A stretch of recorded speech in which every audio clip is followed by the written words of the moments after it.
आज का हमारा चैप्टर है खेल खेल में योग, चैप्टर 16। तो आज हम सीखेंगे, देखेंगे कैसे खेल खेल में हम योग कर सकते हैं।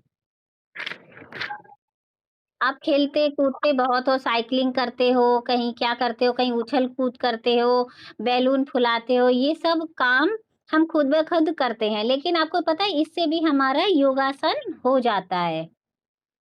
अब चलिए हम इसको रीड करते हैं। मई महीने की 22 तारीख थी। कुछ दिन बाद हमें गर्मी की छुट कुछ दिन बाद हमें गर्मी की छुट्टियां होने वाली थी। हम सब बहुत प्रसन्न थे। स्कूल की प्रार्थना सभा में यह घोषणा की गई, प्रार्थना सभा मतलब प्रेयर में ये बताया गया कि इस वर्ष छुट्टियों में छात्रों के लिए योग कैंप का आयोजन किया जाएगा। योग कैंप मतलब योगा की क्लासेस लगेंगी। योग के विशेषज्ञ प्रशिक्षक श्री भास्कर छात्रों को योग तथा योगासनों की जानकारी देंगे। मतलब योग सिखाएंगे, योगासनों के बारे में बताएंगे। छुट्टियां आरंभ हो गई। योग कैंप के पहले दिन हम सब छात्र बहुत उत्साहित थे। हम सब विद्यालय के मैदान में प्रातः 6 बजे एकत्र हो गए। श्री भास्कर ने छात्रों को योग के विषय में जानकारी देते हुए बताया कि योग एक प्रकार की व्यायाम पद्धति है। नियमित रूप से योगासनों को अपनाने से हर व्यक्ति स्वस्थ रह सकता है। आज कैंप का पहला दिन है, इसलिए हम योगासनों को खेल खेल में सीखेंगे। ठीक है, ताकि आराम से सीख सकें।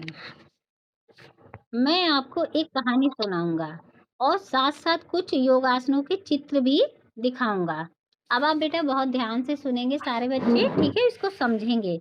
आप सब कहानी सुनते सुनते योगासनों के साथ कहानी की घटनाओं से संबंध जोड़ेंगे और उन उन आसनों को समझने की कोशिश करेंगे। तो आओ कहानी के माध्यम से योगासन सीखें। अब देखिए इसको बहुत ध्यान से। एक दिन कुछ बच्चों ने एक नदी पर जाने की योजना बनाई। सब प्रसन्नता पूर्वक नदी के किनारे पहुंच गए। नदी का पानी बहुत तेज गति से बह रहा था।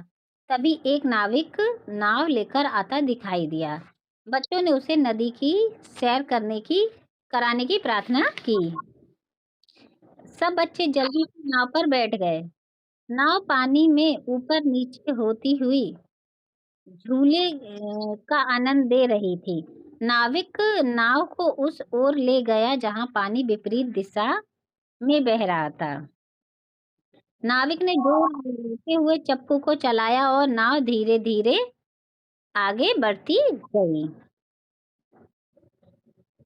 अब देखिए आपने ये नाव के बारे में पढ़ा है, तो ये देखिए परिपूर्ण नावा आसन यानी कि नाव वाला आसन है। ये ऐसे करके फिर ये ऊपर नीचे होते हैं। तो आपने ये अभी पढ़ा था ना, नाव ऊपर नीचे हो रही थी, तो ये नाव वाला आसन हो गया। कभी ये आगे झुक जाना, पैरों को नीचे कर देना, कभी ऊपर कर देना, ठीक है। ये नाव वाला आसन हो गया। इससे हमें ये आसन याद हो जाएगा, परिपूर्ण नावा आसन। ये नाव के जैसा होता है। अब ऐसे ही सेकंड पे आ जाइए। देखिए ये दिया है पतंगासन। ठीक है, अब इसको देखिए हम कैसे समझेंगे पतंगासन। तभी बच्चों ने देखा कि अनेक रंग बिरंगी तितलियां उनके पास मंडरा रही हैं। एक तितली रूपा के बालों में लग गई, फूलों पर आकर बैठ गई। बालों में लगे फूलों पर आकर बैठ गई। जैसे ही बच्चों ने उसे पकड़ना चाहा, वह पंख फड़फड़ाती हुई उड़ गई। तो ये कौन सा आसन है? तितली वाला। ये देखिए बटरफ्लाई हम कहते हैं इसको, हम करवाते भी थे, आपने ध्यान दिया होगा। तो ये पतंगा आसन हो गया, ठीक है। अब इसी तरीके से ये देखिए कुमरासन। अब देखिए नाव में कुछ बच्चे बहुत शरारती थे। नाविक के बहुत मना करने पर भी वे नाव से झुककर नदी के पानी को स्पर्श कर रहे थे। अब ये देखिए झुक रहे हैं ना, तो ये स्पर्श कर रहा है अपने माथे को, ये अपने पैरों में टच कर रहा है, ठीक है।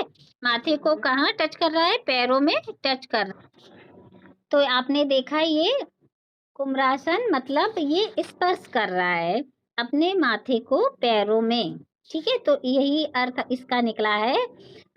मतलब ये झुककर नदी के पानी को स्पर्श कर रहे थे। तभी उन्हें पानी में एक हरे रंग का बहुत बड़ा कछुआ तैरता दिखाई दिया। उसे देखकर बच्चे भयभीत हो गए। अब ये देखिए, थोड़ी दूरी दूरी पर बच्चों ने नदी में बहुत सी मछलियां तैरती देखी। एक बच्चे ने साथ में लाए मछली पकड़ने के उपकरण को जल्दी से पानी में फेंका और देखते ही देखते एक मछली फंस गई। बच्चे बहुत प्रसन्न हुए। अब ये क्या है? मत्स्य आसन। मत्स्य आसन मतलब ये मछली का आसन है। ये देखिए इस तरीके से, ठीक है, इसलिए यहाँ मछली को स्टोरी में डाल दिया गया है। फिर है, अब बच्चे बहुत थक चुके थे। उन्होंने नाविक से नाव को मोड़ने के लिए कहा। बच्चे नाव में पीठ के बल लेट गए। बच्चे क्या हुआ? नाव में पीठ के बल लेट गए क्योंकि वो थक गए थे। और आसमान में तैरते हुए बादलों को देखते हुए सपनों में खो गए। क्या हुआ? आसमान को देखते हुए सपनों में खो गए। ये बिल्कुल निद्रा की मुद्रा में लेट गए। पैरों को दूर कर लिया जाता है इसमें, हाथों को दूर कर लिया जाता है और आंखें बंद कर ली जाती हैं, ठीक है। और फिर इसे ये आसन करने से पता है, श्वासन इससे करने से नींद आ जाती है और मन बहुत हल्का हो जाता है। तो बच्चों कैसी लगी कहानी? श्री भास्कर ने पूछा। एक बच्चा उत्साहित होकर बोला, सर आज तो एक पंथ और दो काज हो गए। मजेदार कहानी सुनने के साथ साथ हमने 5 योगासन भी सीख लिए। अब ये देखिए शब्द अर्थ। आयोजन मतलब प्रबंध। विशेषज्ञ किसी काम का अच्छा जानकार। प्रशिक्षक किसी कला की शिक्षा देने वाला। प्रशिक्षक क्या होता है? किसी कला की शिक्षा देने वाला। कोई भी कला मतलब हो सकती है, चित्रकला, खेल कूद, ठीक है। व्यायाम पद्धति कसरत की प्रणाली होती है। स्पर्श मतलब छूना। उपकरण साधन होते हैं, ठीक है। हमारे घर में बहुत से साधन हैं, जैसे कि हमें गर्मी लगती है तो पंखा है, ठंडा पानी चाहिए तो फ्रिज है। ये सब क्या है? हमारे साधन है ना। एक पंथ दो काज, ये मुहावरा है। एक काम करने से दो लाभ होना। सोचिए और बोलिए। श्री भास्कर कौन थे? योग विशेषज्ञ, प्रशिक्षक। बच्चों ने कितने योगासन सीखे? 5, ठीक है।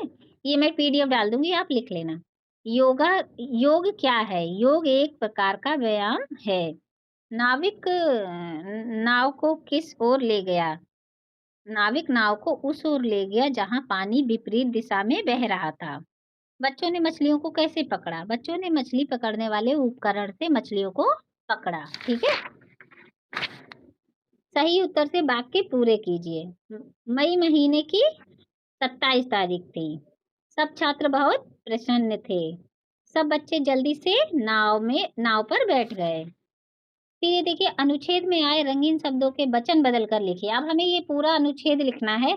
ये आज आपका होमवर्क है, ये आप करेंगे। कैसे लिखना है मैं बताती हूँ। यहाँ लिखेंगे पूरा। तभी बच्चे की जगह क्या लिखेंगे? वचन बदलना है ना, बच्चे का क्या हो जाएगा?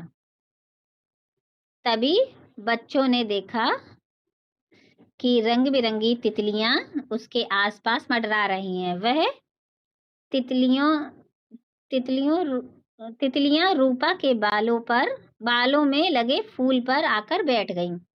जैसे ही बच्चों ने उसे पकड़ना चाहा, वह पंख फड़फड़ाती हुई उड़ गई। यानी कि उड़ गई हो जाएगा। बहुत सारी थी ना तो उड़ गई, ठीक है।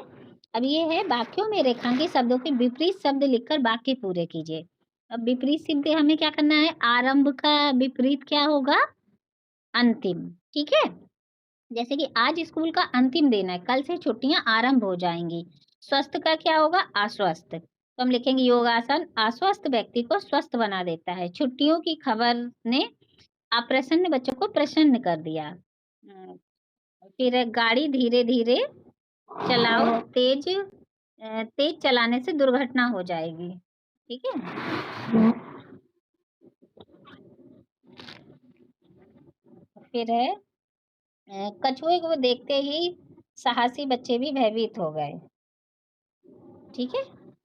फिर ये है, दिए गए अनुच्छेद में से 3 संज्ञा, सर्वनाम, विशेषण और क्रिया शब्द चुनकर सही स्थान पर लिखिए। अब आपको ये अपने आप करना होगा। आपको ढूंढने होंगे, जैसे संज्ञा नाव, नाविक, नदी, सर्वनाम वे, उन्हें, उसे। विशेषण होता है शरारती, हरे, भयभीत। क्रिया होता है कर रहे, दिखाई दिया, हो गई, हो गए, ठीक है। फिर है वर्गों, वर्णों की दुनिया, वर्ण विच्छेद करना है, गर्मी का, ठीक है, मैं पीडीएफ डाल दूंगी। स्पर्श, छात्र, ठीक है। बच्चों, आपने पूरे विश्व में मनाए गए योग दिवस के बारे में अवश्य सुना होगा। आइए इसके बारे में कुछ और जानकारी प्राप्त करते हैं। सही शब्दों से पूरा करिए। अब देखिए ये है, ये बहुत इम्पोर्टेंट है, ये इनका मैं टेस्ट भी ले सकती हूँ एक एक नंबर में। अंतर्राष्ट्रीय योग दिवस पहली बार 21 जून 2015 को विश्व भर में मनाया गया। 21 जून 2015, ये लिख लीजिए बेटा। इस दिन 177 से अधिक देशों ने भाग लिया। विश्व भर के देशों के लोग प्रसिद्ध स्मारकों के सामने एकत्र हुए। 21 जून का दिन उत्तरी गोलार्ध में वर्ष का सबसे लंबा दिन होता है। योग शब्द संस्कृत के युज शब्द से बना है। योगासन एक प्रकार की व्यायाम पद्धति है। योग भारत की धरोहर है। सूर्य नमस्कार के 12 आसन होते हैं। मेरा मनपसंद खेल विषय पर लगभग 80 शब्दों का अनुच्छेद लिखना है। आपको खेल पर क्या लिखना है? अपने मनपसंद खेल के बारे में, किसी एक खेल के बारे में 80 शब्द लिखने हैं। ये भी होमवर्क में डाल लीजिए बेटा, ये आप कर लीजिएगा, ठीक है। आपको नोटबुक में क्या क्या करना है मैं बताती हूँ। आपको सबसे पहले ये शब्द अर्थ करने हैं, टिक लगा लीजिए। ये वाले क्वेश्चन आंसर करने हैं, ठीक है। ये वाले क्वेश्चन आंसर करने हैं, नीचे वाले, और ये करने हैं, बस इतना काम करना है। ये बहुत इंपॉर्टेंट है बेटा, ये आपको बहुत आगे तक काम में आएगा, ठीक है। आपको इतना वर्क कंप्लीट करना है।